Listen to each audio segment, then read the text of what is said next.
মূসা আলাইহিস সালাম আল্লাহকে ডাক দিয়ে বলে, আল্লাহ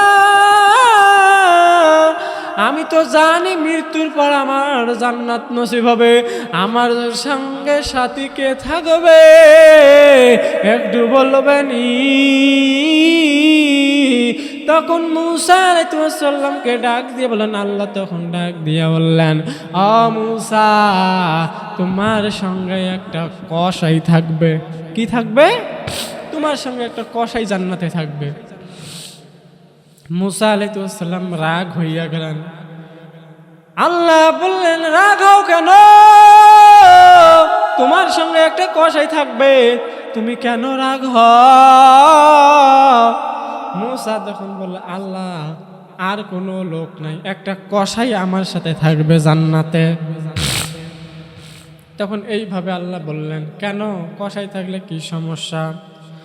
আল্লাহ বলবেন, এ মূসা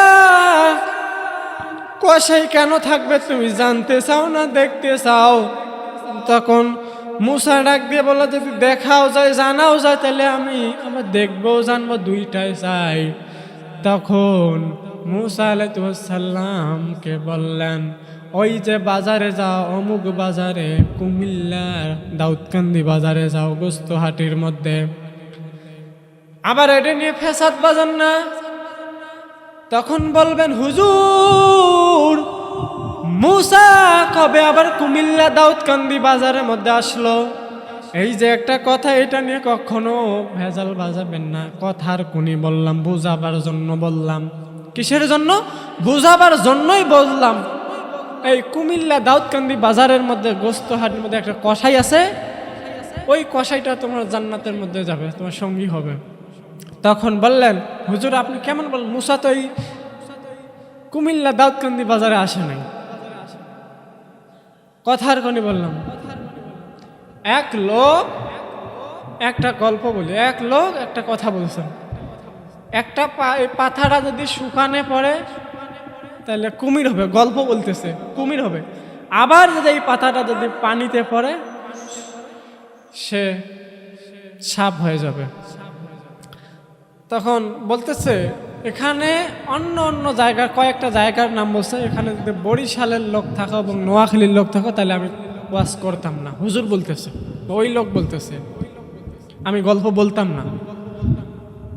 তখন আর এক লোক হঠাৎ করে প্রশ্ন করছে, ভাই যদি পাতাটা অর্ধেক শুকানে অর্ধেক পানিতে হয় তাহলে কিতা হইতো? তখন ওই লোক বলছে, আমি তো বলছে তোমার বাড়ি কই? কয় বরিশাল। আমি তো আগে বলছি বরিশাল এবং নোয়াখালীর লোক থাকলে আমি গল্প বলতাম না।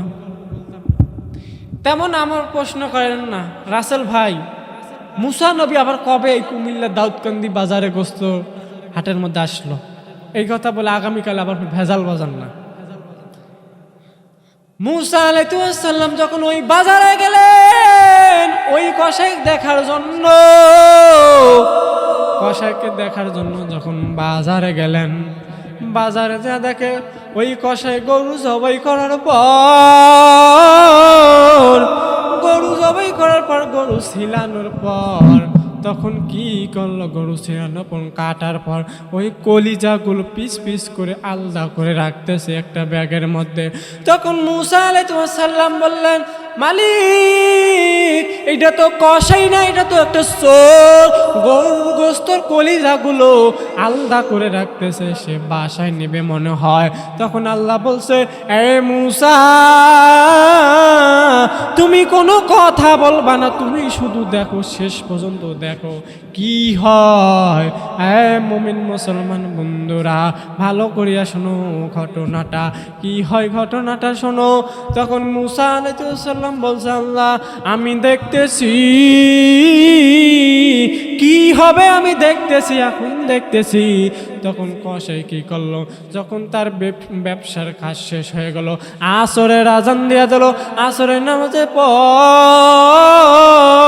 ওই কসাই গেল তার নিজ বাড়ির মধ্যে যাওয়ার পর তার ঘরের মধ্যে তার একটা বৃদ্ধ মা আছে, ঘরের মধ্যে বৃদ্ধ মা আছে, পায়খানা পেশাব করে ঘরটাকে নোংরা করছে, বিছানাটা নোংরা করছে। তখন কসাই কি করলো, ওই গোস্তগুলো ধুইয়া একটা পাতিলের মধ্যে করে চুলার মধ্যে বসাই দিল, চুলাটা ধরাইয়া পাতিলের মধ্যে বসাইয়া দিল, দিয়া মাকে ডাক দিয়ে বলে, মা গো, ও মা, তোমার কসাই ছেলে আসতে একটু লেট হয়ে গিয়েছে, ও মা কষ্ট নিও না, ব্যবসার কাজে একদিন লেট হইতেও পারে, একদিন আগে আসি, ও মা তুমি কষ্ট নিবা না। তখন এই কথা বলল ওই কসাই বলার পর তাকে মাকে নিয়ে গোসল করায়, সুন্দর করে গোসল করাইয়া, সুন্দর করে গোসল করে গায়ে মাথায় তেল দিয়া ওই বিছানাটা পাল্টাইয়া সুন্দর করে আর একটা নতুন বিছানা দিয়া ওই গোস্ত রান্না করার পর কসাই নিজে মুখে নিয়া নরম করিয়া তার মাকে খাওয়ানোর পর মাকে ডাক দিয়ে বলে, মা গো, তোমার কসাই ছেলে এখন গোসল করবে, তোমার কসাই ছেলে এখন গোসল করবে, গায়ের মধ্যে ময়লা যুক্ত, তোমার কসাই ছেলে এখন গোসল করবে। তখন এই কথা বলিয়া মাকে শোয়াইয়া কপালে দুইটা চুমু দিয়ে গোসল করতে যায়। এই ফাঁকের মধ্যে কসাইয়ের মা কি করলো, আল্লাহর কাছে দুইটা হাত তুললো, আল্লাহর কাছে দুইটা হাত তুলে বলল, মালিক, আমি আমার জন্য জান্নাত চাই না, আমি তো জান্নাত আছে জানি, আমি আমার জন্য জান্নাত চাই না, আমার পাগল ছেলে কসাইয়ের জন্য জান্নাত চাই। আমি শুনছি এই জামানার বড় পয়গম্বর মুসা, এই জামানার বড় পয়গম্বর মুসা,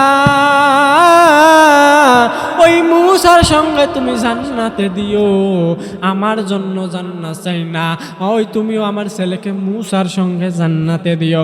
আল্লাহ ডাক দিয়ে বলে, মুসা শুনছো ওই কসাইয়ের মা কি বলে, আমি মায়ের দোয়া কেমন করে ফিরাইয়া দেই।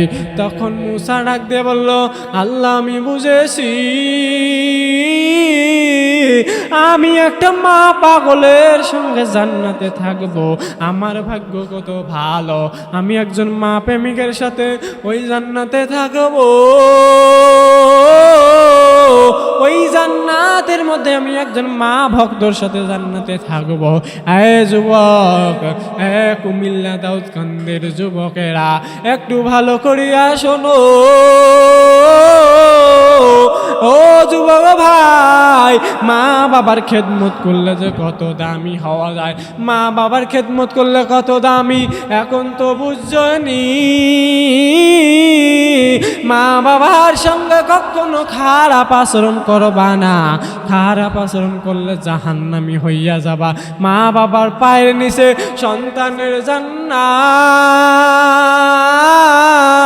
ওই মা বাবার দোয়ার কারণে সন্তান জান্নাতে যাবে।